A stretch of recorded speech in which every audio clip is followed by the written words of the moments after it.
अस्सलामुअलैकुम नाज़रीन जी, जैसा कि आप जानते हैं कि कलंक ड्रामा बहुत ही बेहतरीन ड्रामा जा रहा है। इसकी फर्स्ट एपिसोड से लेके अभी तक जितनी एपिसोड आई हैं काफ़ी ज़्यादा टॉप में जा रही हैं। तो नाज़रीन, जैसा कि स्टोरी तो आप जानते ही हैं कि सारा जो है वो काफ़ी अच्छी शरीफ और नेक लड़की बताई गई है, लेकिन होता कुछ इस तरह से है कि उसकी एक तस्वीर उसकी सारी ज़िंदगी ख़राब कर देती है और सारी ज़िंदगी के लिए उसके ऊपर एक कलंक लग जाता है जो मिटने का नाम ही नहीं लेता है। वो बहुत ज़्यादा प्यार करती है वहाज के साथ जो उसका कज़न होता है, लेकिन होता कुछ इस तरह से है कि वो भी उसका साथ छोड़ जाता है और उसको भी यकीन नहीं आता। पहले वो बड़े बड़े दावे करता था कि वो ये कर देगा, वो कर देगा, लेकिन असल में कुछ ऐसा नहीं होता है, बल्कि उसके सारे दावे जो हैं वो सिर्फ़ और सिर्फ गलत और झूठे साबित हो जाते हैं, क्योंकि वो बहुत ज़्यादा कोशिश करती है उसको यकीन दिलाने की। लेकिन जब उसको पता चल जाता है कि इधर किसी को यकीन दिलाने का कोई फ़ायदा नहीं है, तो फिर वो एक ही बात पर अटक जाती है कि चाहे जो मर्ज़ी हो जाए, उसे किसी की कोई बात में कोई फ़र्क नहीं पड़ता है।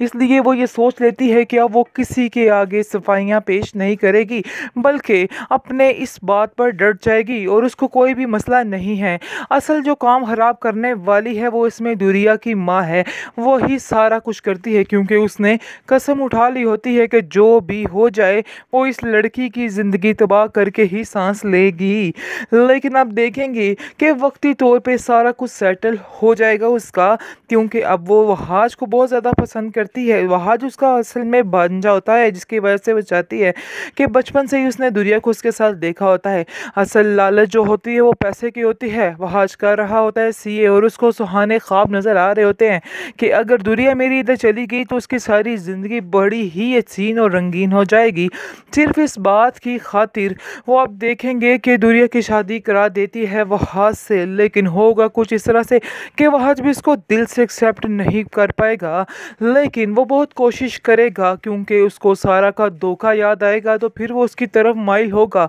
लेकिन कहीं ना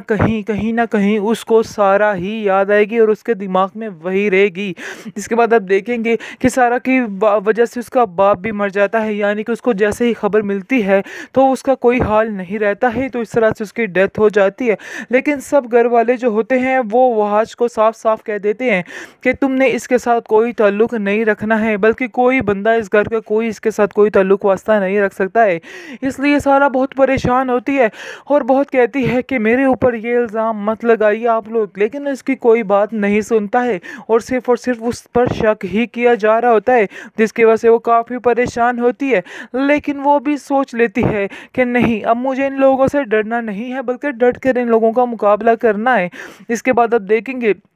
कि दुर्गा, जिसको बहुत ही शरीफ और बहुत ही नेक लड़की दिखाया जा रहा है, उसकी माँ उसको बहुत ही नेक और शरीफ कहती है। लेकिन होता कुछ इस तरह से है कि कुछ ही देर में उसके सारे पोल जो हैं वो खुल जाते हैं और जिस चीज़ के साथ उसकी बातचीत होती है वो सब खुलकर वहाज के सामने आ जाते हैं। और जैसे ही वहाज के सामने ये सारा कुछ आ जाएगा तो वहाज को समझ आ जाएगी कि क्या हकीकत थी और क्या गलत था। यानी कि पहले तो दुनिया के ऊपर से उसका सारा यकीन जो है उतरेगा, फिर वो कहेगा कि नहीं, ऐसा नहीं हो सकता है, लेकिन फिर उसके सामने सबूत लाकर दिए जाएंगे कि ये देख लो, हमारे पास सबूत है कि दुनिया ठीक नहीं है, जिसकी वजह से आप देखेंगे कि उसका यकीन उससे भी उठ जाएगा। लेकिन एंड पर आकर उसकी हकीकत खुद खुल जाएगी, क्योंकि सरफराज आकर खुद कहेगा कि मैं वहाज तुमसे माफ़ी मांगना चाहता हूँ, क्योंकि जब का मैंने ये काम किया है मेरी ज़िंदगी बहुत ज़्यादा अजाब बन चुकी है और मुझे इस चीज़ की बहुत गहरी सज़ा मिली है, इसलिए मैं तुमसे माफ़ी मांगता हूँ और मैं सारा से भी माफ़ी मांगता हूँ। लेकिन वहाज उसका बुरा असर करता है और कहता है कि अब माफ़ी मांगने का क्या असल क्या फ़ायदा है,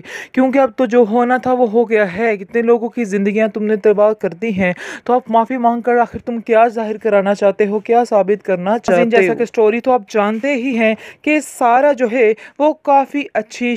शरीफ और नेक लड़की बताई गई है, लेकिन होता कुछ इस तरह से है कि उसकी एक तस्वीर उसकी सारी ज़िंदगी ख़राब कर देती है और सारी ज़िंदगी के लिए उसके ऊपर एक कलंक लग जाता है। जो मिटने का नाम ही नहीं लेता है। वो बहुत ज़्यादा प्यार करती है वहाज के साथ जो उसका कज़न होता है, लेकिन होता कुछ इस तरह से है कि वो भी उसका साथ छोड़ जाता है और उसको भी यकीन नहीं आता। पहले वो बड़े बड़े दावे करता था कि वो ये कर देगा, वो कर देगा, लेकिन असल में कुछ ऐसा नहीं होता है, बल्कि उसके सारे दावे जो हैं वो सिर्फ़ और सिर्फ गलत और झूठे साबित हो जाते हैं, क्योंकि वो बहुत ज़्यादा कोशिश करती है उसको यकीन दिलाने की। लेकिन जब उसको पता चल जाता है कि इधर किसी को यकीन दिलाने का कोई फ़ायदा नहीं है, तो फिर वो एक ही बात पर अटक जाती है कि चाहे जो मर्ज़ी हो जाए, उसे किसी की कोई बात पे कोई फ़र्क नहीं पड़ता है। इसलिए वो ये सोच लेती है कि अब वो किसी के आगे सफाइयाँ पेश नहीं करेगी, बल्कि अपने इस बात पर डट जाएगी और उसको कोई भी मसला नहीं है।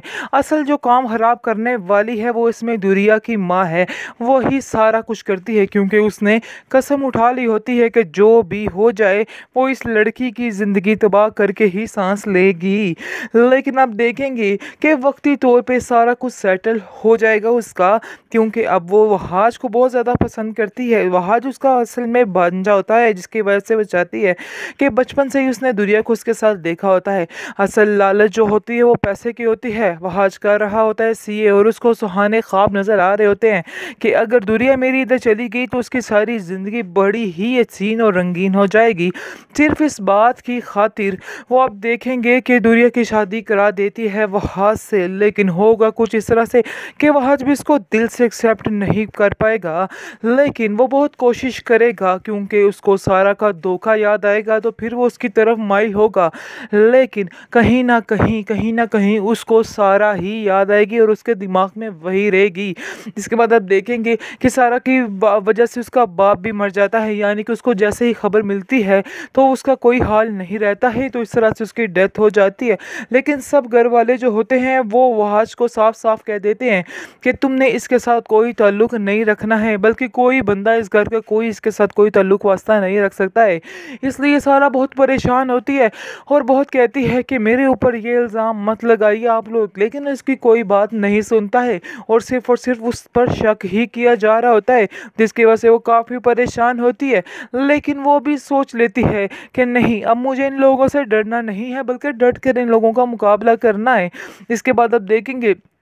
कि दुर्गा, जिसको बहुत ही शरीफ और बहुत ही नेक लड़की दिखाया जा रहा है, उसकी माँ उसको बहुत ही नेक और शरीफ कहती है। लेकिन होता कुछ इस तरह से है कि कुछ ही देर में उसके सारे पोल जो हैं वो खुल जाते हैं और जिस चीज़ के साथ उसकी बातचीत होती है वो सब खुलकर वहाज के सामने आ जाते हैं। और जैसे ही वहाज के सामने ये सारा कुछ आ जाएगा तो वहाज को समझ आ जाएगी कि क्या हकीकत थी और क्या गलत था। यानी कि पहले तो दुनिया के ऊपर से उसका सारा यकीन जो है उतरेगा, फिर वो कहेगा कि नहीं, ऐसा नहीं हो सकता है, लेकिन फिर उसके सामने सबूत लाकर दिए जाएंगे कि ये देख लो, हमारे पास सबूत है कि दुनिया ठीक नहीं है, जिसकी वजह से आप देखेंगे कि उसका यकीन उससे भी उठ जाएगा। लेकिन एंड पर आकर उसकी हकीकत खुद खुल जाएगी, क्योंकि सरफराज आकर खुद कहेगा कि मैं वहाज तुमसे माफ़ी मांगना चाहता हूँ, क्योंकि जब का मैंने ये काम किया है मेरी ज़िंदगी बहुत ज़्यादा अजाब बन चुकी है और मुझे इस चीज़ की बहुत गहरी सज़ा मिली है, इसलिए मैं तुमसे माफ़ी मांगता हूँ और मैं सारा से भी माफ़ी मांगता हूँ। लेकिन वहाज उसका बुरा असर करता है और कहता है कि अब माफ़ी मांगने का क्या फ़ायदा है,